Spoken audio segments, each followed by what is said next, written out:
Ladies and gentlemen, Elden Ringers rejoice, because on June 21st, we return to the world of corruption, a world of civil war. Raise your arms in anticipation and form the sphere of pain. Clench your butt cheeks and spread them wide, because it's time to get reamed up the butt once more by Elden Ring's DLC, The Shadow of the Erd Tree. That's right. Oh my god. People go so insane for this stuff, it's hilarious. So, it's June 21st, okay? The trailer has hit the internet. It's 3 minutes long. Of course, it's the most viewed thing in gaming today. I only got a chance to watch it about 27, 28 times before I got on the podcast today. So I may not be as well versed in the lore as others, okay, who watched it several hundred times. Of course, I jest here, but it's hilarious. But at the time of me, like, looking this up, it had been on the internet for 2 hours, and it already had, like, 3 million views. And it's hilarious. You look at the description, or not the description, the comments on the video, and it's like, people have already micro-analyzed every frame of the trailer. Like, there's a new character called, like, Messimer, or something like that, and he's supposed to be, like, the new big boss of this. Although, if you want my take, are you ready for this? Here's my take. It's a bait and switch. I don't think he's the final boss of the DLC at all. I think they did that on purpose to make you think he would be the final challenge, but I think there's going to be something else. That's a hint that I've got, a little feeling I've got, just a little thing. You know how sometimes you get a feeling about something?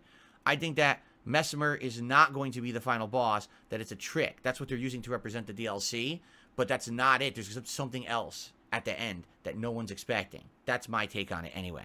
But anyway, so, yeah, they got this guy Messimer. It's hilarious because people are like, well, who could he be? Because he wasn't really in the lore of the original game. And people are like, oh, well, don't you know that Messimer is probably a reference to the famous doctor and scientist Messimer? He was the one who came up with the theory of, like, animal attraction or something like that. It's like, what the fuck are you talking about? What? Yes, of course. That's exactly what they were thinking about back in the day. When they made this game, they said, let's think about Dr. Messimer, the animal attraction scientist, and make him into a character in Elden Ring. What the fuck is wrong with you? These people, man, I swear, they wait for these times, right? They're like, oh, the DLC's coming out. Let me open my vault of bullshit. Here it comes. They just toss it all over the internet, right? Anyway, so basically, here's the scoop, because I'll actually give you the real deal scoop on this DLC. First of all, it's endgame content, meaning it's going to be very challenging high-level enemies you need to have beaten the game first. How do you know that? Because it says right at the end of the trailer, you must touch the withered hand in order to access the Shadowlands. It's like, what does that mean? They show it. It's the cocoon in which Miquella is encapsulated, and his arm's coming out of it because the cocoon's been damaged or it's rotting. And that is found down in the Blood Dungeon, underground. And if you remember, that's the Palace of Mohg, where you fight Mohg's final form, the Super Blood boss, right? And he's one of the hardest bosses, arguably second hardest boss in the game, besides Miquella.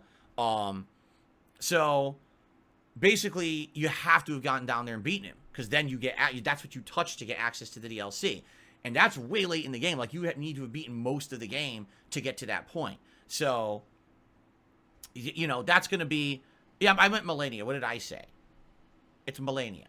That's the real final boss. What did I say? Whatever I said, who cares? So, yeah, what I'm thinking is, for me, here's I said Miquella. It's Melania was the true final boss of Elden Ring, the super boss, right? The one that everyone had problems with. So that being said, what's interesting about that is I'm already there, basically. I just haven't done the steps to get there yet. But, like, in my second run that I did last year, the magic run, if you remember, I beat everything up to almost the end game. Like, the icy lands or whatever, the land of the giants, that's the end game stuff. But I've already unlocked most of the way there. If you remember, I have to go to the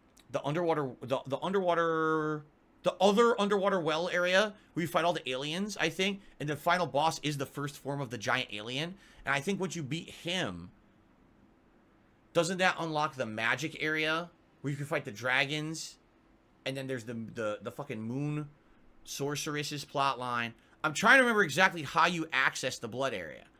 I think you have to beat all that first, right? I'm pretty sure you have to do all that first, and I haven't done some of that yet. Like, I did some of it, but I didn't do all of it. So I would have to go through and finish up the areas that I didn't finish yet to get to the access and beat the blood dungeon. So I'm close to doing it. I would probably another 10, 15 hours. I can get to that of Elden Ring for my run. And I saved it. I haven't deleted it. Literally, Elden Ring is right here. Hold on. My camera's blocking it. Literally, Elden Ring is right here on my dashboard. See it? I've never deleted it. It's still there. It's ready to go. So whenever we want to resume that playthrough, we can resume that playthrough, which is the magic build. And I stopped playing it in May of last year. And since this DLC is coming out in June, maybe we pick it up in May of this year, right? Maybe that would make sense. Especially if there's not much else going on. And that will give me like a month to get readjusted to the game and get back into it you know what I'm saying? So that's what I'm thinking. Elden Ring come back, you know, around May-ish, and then continue on with that playthrough with the magic build. We'll go to the Land of Blood, you know. I forget exactly how to access it, but there's definitely challenging dungeons and things underground you have to do to get there.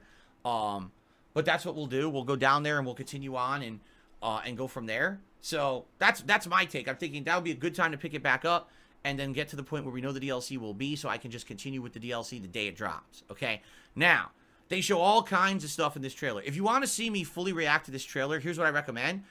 I have a react show every Sunday. Someone submit it. Whether you're an Ultra member or even it's just a regular submissions level member, submit it for the show on Sunday. I would love to do a full react to the 3-minute trailer for Elden Ring Shadow of the Erd Tree, but I'm not going to do it on the show today.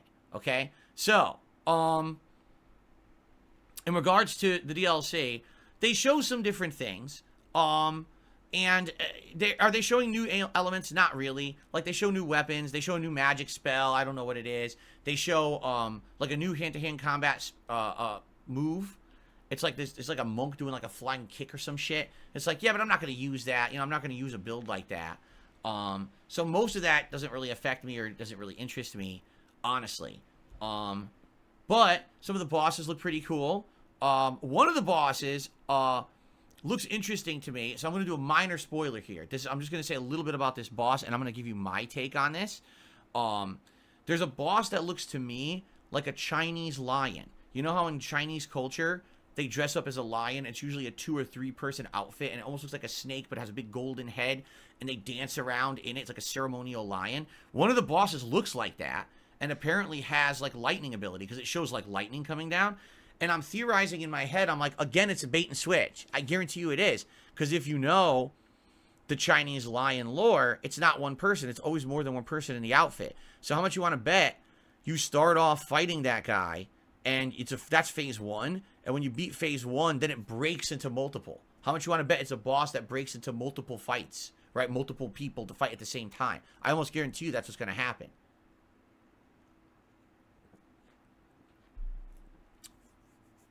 Anyway, that's just my take. I could be wrong. But, you know, it shows some stuff. I don't want to spoil too much for those who don't want to be spoiled on the DLC. It shows various bosses of the DLC that look interesting. But the thing that really gets me, and I think everyone right now is scratching our heads about, okay? The DLC is $39.99.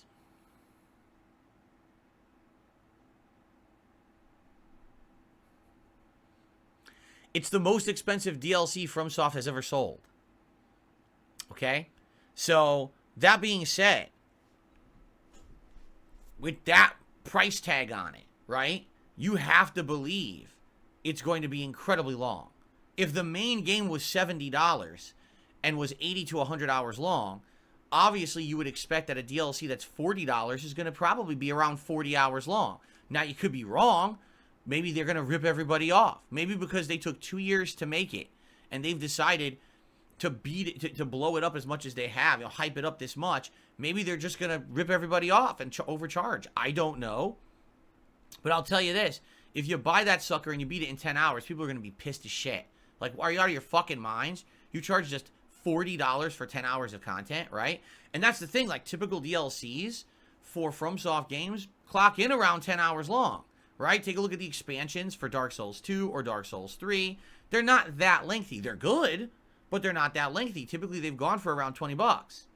So for this one to be 40, that's a big ask, okay? Now also, they're selling a special edition of the game that includes the original Elden Ring, also packaged with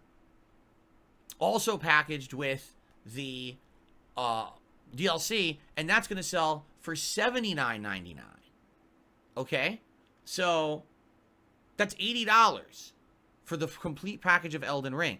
But the weird part about that is you can buy Elden Ring for like 10 bucks, 5 bucks. You can find discs of it everywhere online for cheap. You know what I mean? So essentially they're overinflating the value of the original game back to $40 just because you need the original game to access the DLC. And I don't know if I agree with that. I do feel like that's kind of a dirty trick. You know, if you're someone who played the original, good for you. You could just easily you go right back to the spot to access the DLC for free. But what about people who maybe now I'm jumping on? So now I got to pay $80 to play the full game? Why? The original game is supposed to be like $5-10 bucks, and then if I bought the DLC, so this should be 35 bucks. You know what I'm saying? So what they're doing, they are monstrously inflating the value. In fact, I'm just curious. How much is it now? How do I go to the page for it? I don't know how you see it on PS5. Darn. Because I wanted to look at information, is it? No. I was curious how much they're selling it for on PSN right now, right? I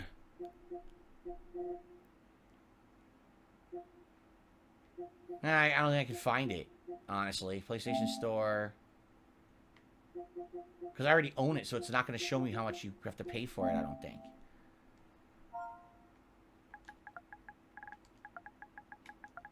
So there, Elden Ring.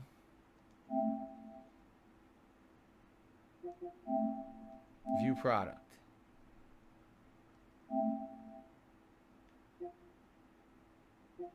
It won't show me. Yeah, because I already own it. It won't show me how much it costs. Which sucks, because I would have liked to see. I can tell you this. They already put them on here. It's already here.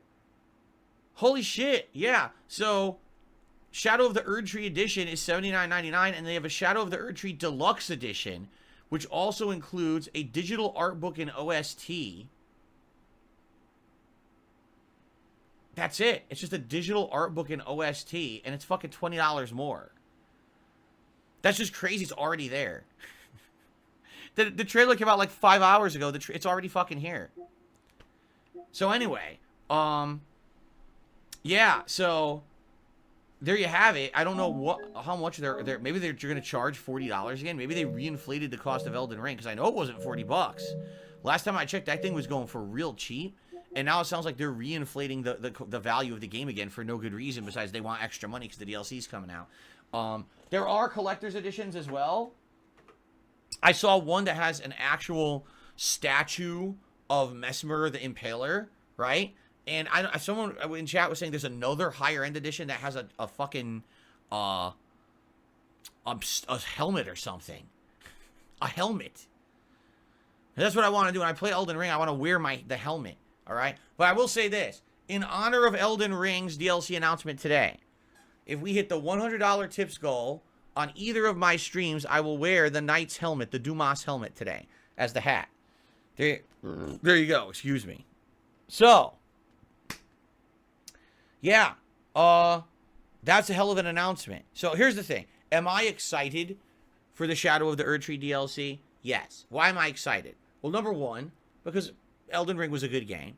I didn't like it as much as many people did. I do think that the game flops in the last third. I do think it has too much rehashed, reused content, and I think it could have been a better game if it was more curated content, much like they call them the legacy dungeons. I think those are the best parts of the game. Anytime that you're in the open world, and you're going through those really grindy, repetitive dungeons, it's not that fun. And the whole last third of the game where you're in the frozen lands of the giants, it sucks. That's not good at all. But the best parts of the game, again, are the legacy dungeons that were curated to be challenging and fun and interesting. If the whole game was that, it would have been a better game, in my opinion. Okay? But still love the game. Played through the entirety of it the first time, did all the content. Second run was going well until we kind of got wrapped up in doing many, many other things. It's going to be fun to go back into that world for sure. Okay?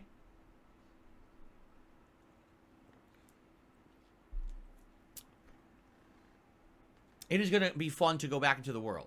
And it'll be fun for the build-up, right? Like in May, if I start playing Elden Ring again, and we have to finish the magic run, and go back to the underground area and do the whole blood dungeon and fight Moog again with magic this time around, it could be really neat. It'll be interesting to do it from a different perspective. The other cool thing about Elden Ring is that you can respec at any time. So let's say we go into this DLC and the first thing we find is an amazing sword. Well, I'm not using a sword build. I'm using a magic build. We could just go right back to the academy and respec and make a build that works with that. That's the cool thing about Elden Ring. They made it incredibly flexible. And I really enjoy that fact that now I could try various different things. That's cool. So, yeah, I'm very excited for that. And I hope that you will join me for that. Now, if anyone has any other takes or any other ideas, let me know. But that's how I'm feeling. I feel like maybe in May, things will die down a little bit in gaming. Then we go back to Elden Ring. We finish the run. Get ready for the DLC. Play the DLC on June 21st to continue on from there. I am hoping it's worth the $40. If it's 10 hours beatable, that's going to suck, right? Okay.